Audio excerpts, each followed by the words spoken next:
We're here for another show of badges. Hi, Joe. Hey, Dave. Good to see you again. Nice to see you again, too, man. All right. I think what we're going to do is talk a little bit about a few calls we had in one of our last snowstorms. It was chimney fire that we went to, and our good friend Paul Bodwin, the camera operator, came out and did a heck of a job doing some footage. We'll kick back to the tape and show you that. It was a chimney fire on Corderville Road in Ashland, and there wasn't too much damage. We were able to get the fire out.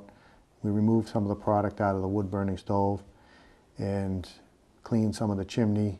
We had our tower unit there. It was actually right in the middle of a snowstorm that turned to rain, so the conditions were pretty bad out there. And then we actually stopped over to the highway department to refuel the truck. Got to see the DPW director, Doug Small. He said a few words. And we saw Sergeant Fox filling up his police cruiser. Then we went on a CO call. And from the CO call, we went to a motor vehicle accident on East Union Street involving a pickup truck versus pole. Pretty serious crash. All right. And other than that, we'll flip back to the footage of that and see what's going on. We can't stage that stuff. That actually happened. That was real-time stuff. Real time.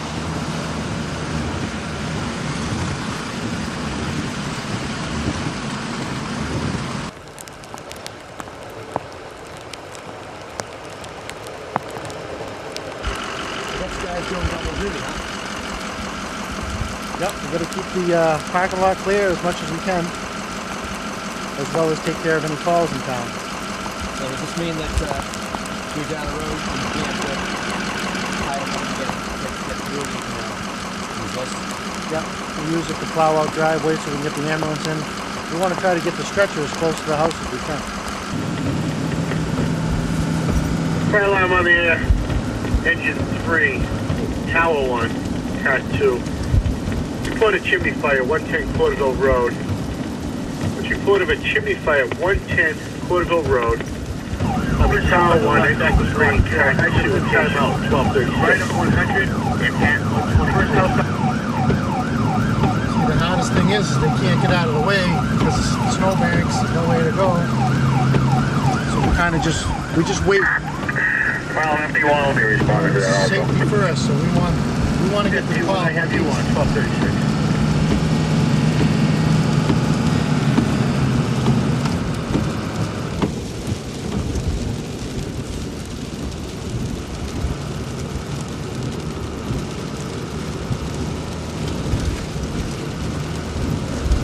There's going to be smoke coming from the chimney. It's appears to be the house we had last year. Have you Car 3's on scene. have you 1230.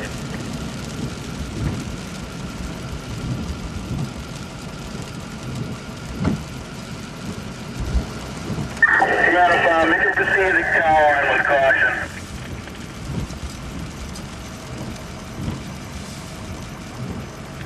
Fire line to tower line, you can proceed with caution for command.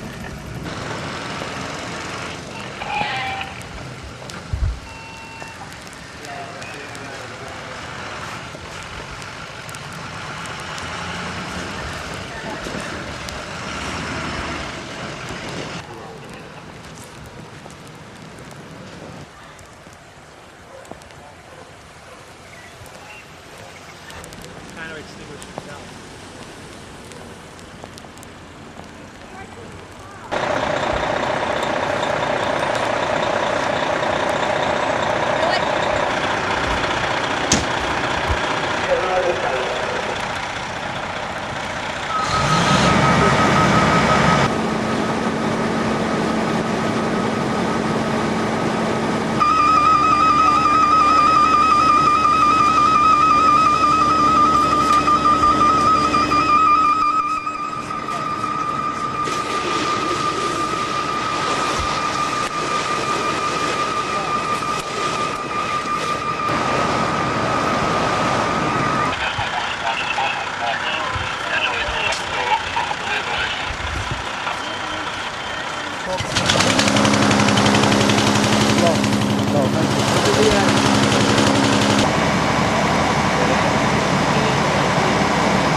came to Corderville Road today during a snowstorm for a reported chimney fire.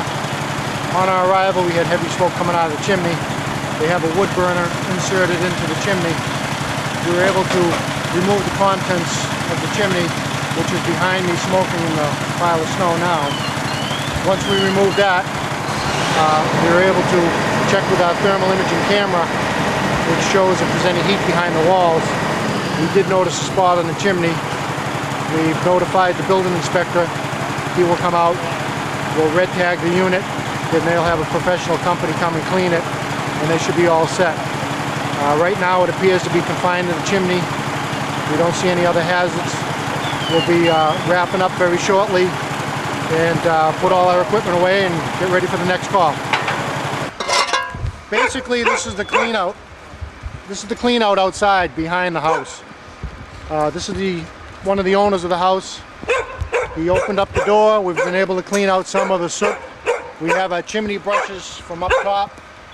We're cleaning the chimney at this point, pushing all the debris, creosote buildup down below, and that's the pile you'll see at the bottom of the chimney here on the ground. From the clean out back, you can see everything. Right here. Okay, that looks good. We can secure it from the roof. All right. Just state your name to the camera. George Nutting, George Nutting. What's the address? 110 Porterville Road. 110 Corderville Road. We were called to George's house today, reported a chimney fire. He had his wood-burning stove insert into the fireplace. Heavy creosote buildup started inside the chimney. On our arrival, we had heavy smoke coming out of the chimney and a lot of creosote buildup from the clean out in the back. So George was kind enough to lend us a few tools. We took apart some of the wood burner, got in behind so that we could see what was going on. And what do you think? How'd it go? Very nice, very good. We put a nice top down inside to minimize the damage. That was excellent, yeah. All right. We're here to make you happy. Well, I'm disappointed that I had to have the firemen come out here and take care of it. That's okay. Did you call yourself? Yeah. Did you call 911? Yeah. Excellent. So everything worked perfect. That's good. All right, George, The house thanks. is not burning down. The house isn't burning down. We're going to red tag your burner until someone can get it cleaned out. Okay. And then the building inspector's on his way, so he'll talk to you about what we have to do. Okay. All right? All right. But thanks for your help today. We really appreciate it. People like you make our job easy. All right, thanks a lot.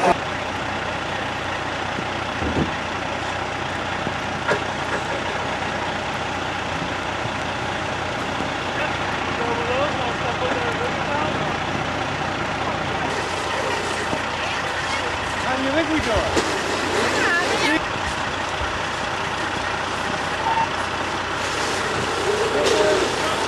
What's that?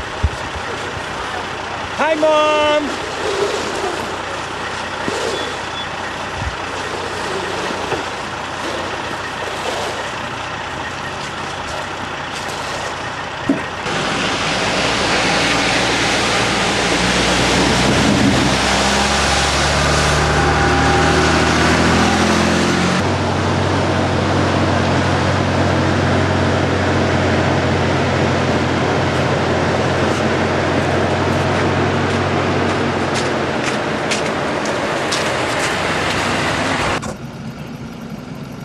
All the companies are clearing now.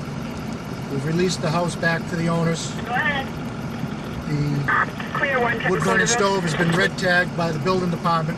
That means that they'll have to have a professional company come out and repair the chimney, clean the creosote out, put the wood burner back in, and then they'll be able to have it inspected and be able to use the wood fire again to heat their home. 204. All right, well, we just cleared the Corderville Road chimney fire, and the highway department was there to help us clear the ice in the street. They put some sand down, plowed the road, so it's safe over there now. And I came to the highway department to fuel up my truck, and I ran into the DPW director, Doug Small, and he's here. And maybe, Doug, you can tell us what's going on in your neck of the woods. Okay, well, Right now, we're in snow and ice operations. cut it. We have all the plows out there. All the plows are out there working around town. We've had them in probably since about 10 or 11 o'clock this morning. It's about 2 o'clock right now. The weather turned about an hour or two ago to sleet. It was snowing pretty good earlier. So now we're cleaning up all the roads, trying to get all the catch basins open, basically pushing the snow from curb to curb. And that's where we're at right now, and hopefully temperatures will continue to come up. I think we're around 31 degrees right now. Excellent. So right now it's almost a commute, and you got a bunch of trucks out. About how many trucks are out there? We probably have a combined between the town and hired equipment about 50 pieces of equipment. So we have 50 pieces of equipment out there trying to make the Ashland Road safe for the commute and school kids and everybody in town. We're just trying to make it safe for everybody. And Dougie, I really appreciate what you guys are doing out there. Thank you, Nice David. job as usual. Right back at you. Have a good Right one. back Take at care. you. Okay, we went from Dougie Small at the Highway Department. Now we're back at the fuel pumps here, and we got Sergeant Fox from the Ashland PD here. How's everything going out there? How's the roads looking? They're still pretty tough. Highway's trying to keep on top of them, but I don't think there's much hope for it right now. Well, the good Pretty thing icy. is it's right before the commute, so they should be able to get the roads somewhat sanded. It's turned to rain. You guys had many calls? Yeah, we've had 4 or 5 cars off the road. Your chimney fire we just came from, and a couple car accidents. One hit a state plow. So it's been a busy day. This is probably the 5th or 6th storm this season, and we got a long way to go. We're just at the beginning of February. So thanks, Sarge. I appreciate your time. Thank you, and guys. have a good one. You too. Thanks.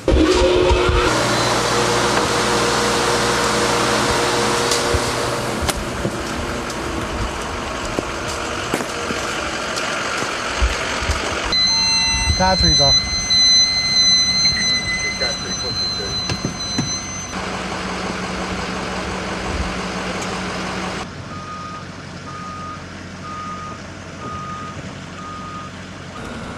So that was a typical CO call we just went on. Homeowner called, said their alarm's going off. We went there, come to find out there was a plow outside of the garage. Just having a vehicle running outside the garage door for a small amount of time will admit CO into the building. The natural draft of the home will pull the CO into the house, sets off the CO detector in the basement. We went in with our meter. We found very low readings in the basement, 0 readings on the 1st and 2nd floor. The person had 3 CO detectors throughout the house, 1 on each level. After being there for a few minutes, the levels went down, the door was open. So we cleared the scene, and that's just a typical CO call. If there were high readings, we would have called the gas company, and they would come out and check the equipment. But we're pretty confident that that was just from a vehicle running outside the garage door with the garage door open. So did she do the right thing by calling you guys, or what did she have done? Yep, the right thing is to call. She actually called 911, and we went over there, checked it out, and everything looks fine. She's satisfied. I told her if the alarms go off again to call us back, and we'll go back and have the gas company come and check it out. But as of right now, it's 0 readings in the building. What are some of the symptoms if she had high readings in the house? How would she know there's something going on? Or would she even know?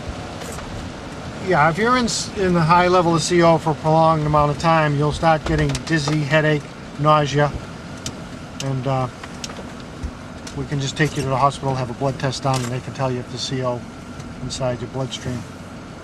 But it's usually low readings are treated with just getting out into the fresh air or having oxygen put on.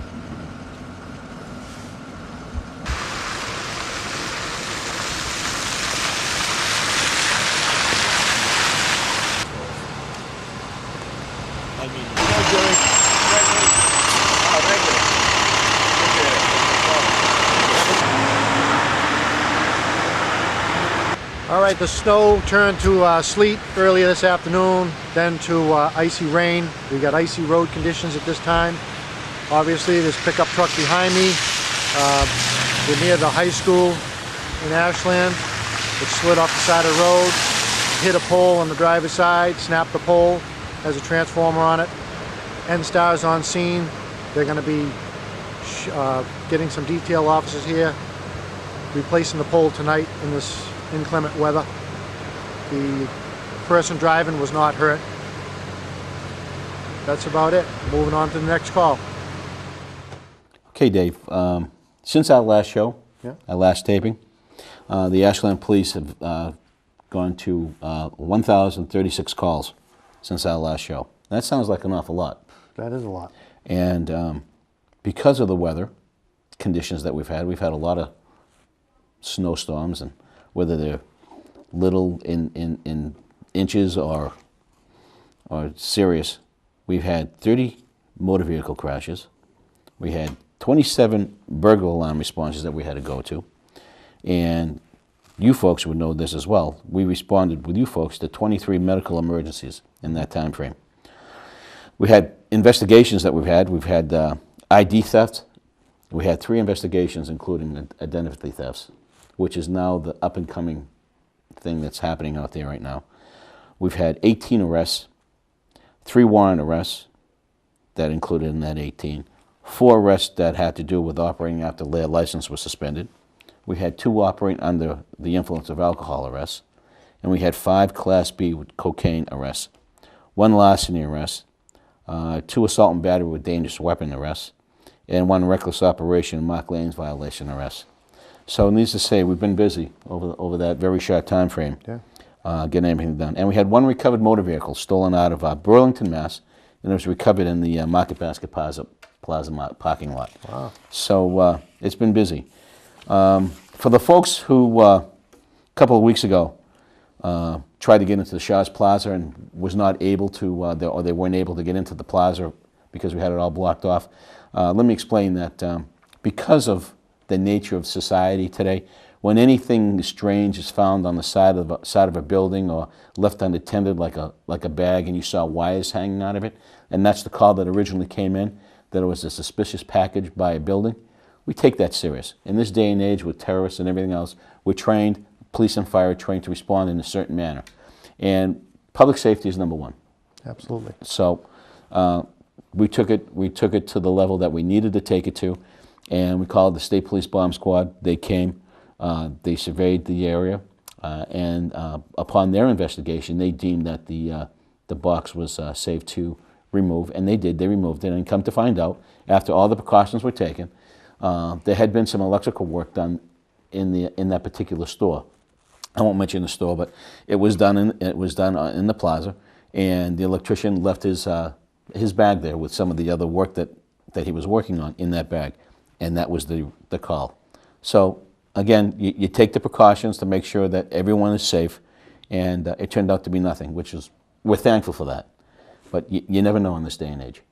But So- whoever called did the right thing. They saw a suspicious package Right. with wires. I mean, that meets the protocol. Right. They call the police, call the fire, we assess it. Right, and then we did our protocol and Yep. called in the other agencies for assistance, Right. and it worked Okay. just like clockwork. So far, it's worked very well. And to go on to that, if you want to have any questions, comments, please call us. We have a website we'll put up on the screen, Right. badgesshow@gmail.com. You can send in questions, or if you want Joe to wear something different. I like know. this outfit. Yeah, it's nice. You look good. So don't you? Yeah, thank you. How many of these shirts do you have? Many. Many. I wore the red one a couple of The other shows day, I ago know, to I support know. the troops. Yeah, But it's you not did. Friday today, so Right, so you We'll wore wear your this one. dark black, Yeah. blue shirt, and very nice. I wish I could wear stuff like that. I'm a jeans man myself, but the job requires that I have to wear. well, detective, you have to I know, you have to look wear all sharp, these, look sharp, feel sharp. Yep. So that's the reason for the big to-do over Shaw's, and we wanted to make sure people understood. And it was an inconvenience to everybody, but with their indulgence, they understand now as to why we did what we had to do, and it was for public safety more than anything else. Right. So having that said, there's a couple of things that I'd like to bring up and just briefly go over with you folks. There's some new laws that are out there in the books that we all have to follow now, and hopefully within the next month or two we'll start having good weather, and we'll start seeing more people out there on bicycles and things of Right. that nature. Right. we promote public safety. Dave and I have been doing this for a long time. In our first series of shows, we were always promoted public safety, wore helmets, wear a bike helmet. And that's what we ask the boys and girls to do, and even adults to wear helmets, because adults can fall off bikes too. Absolutely. And they can injure themselves just as severely as a young boy or girl.